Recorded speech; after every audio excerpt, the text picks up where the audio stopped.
গোপন সূত্রে খবর পেয়ে গভীর রাতে পুলিশ গাঁজা উদ্ধার করল। পূর্ব বর্ধমান জেলার মেমারি টোল প্লাজা থেকে একটি 4 চাকা গাড়ি থেকে গাঁজা সহ 4 ব্যক্তিকে গ্রেপ্তার করে মেমারি থানার পুলিশ।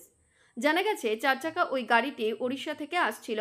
মেমারি টোল প্লাজায় পুলিশ ওই গাড়িটিকে দাঁড় করিয়ে জিজ্ঞাসাবাদ করলে গাড়িতে থাকা ব্যক্তিরা অসঙ্গতিপূর্ণ কথাবার্তা বলেন।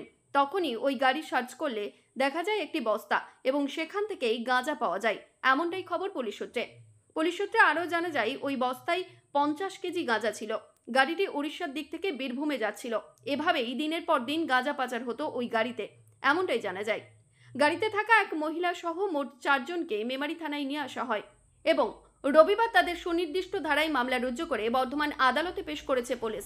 পুলিশ সূত্রে জানা গেছে ধৃতরা হলেন অসীম সরকার, যার আনুমানিক বয়স 35 বছর, বাড়ি বর্ধমানের কাটাপুকুর এলাকায়; ওম প্রকাশ প্রসাদ, যার বয়স আনুমানিক 55 বছর, বাড়ি নতুন পুকুর পাড়ায়; রাজেশ কার্তিক, যার আনুমানিক বয়স 29 বছর, বাড়ি বোলপুরে; এবং বছর 65 বেলা দাস নামে ওই মহিলার বোলপুর খাদিপাড়া এলাকার বাসিন্দা বলে জানা গেছে।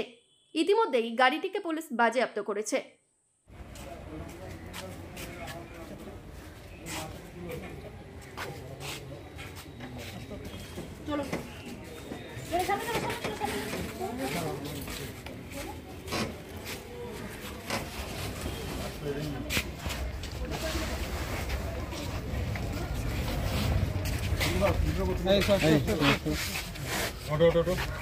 আস্তে আস্তে আস্তে পেছনে, হ্যাঁ আস্তে টানো, আস্তে মাথা নেবে, আস্তে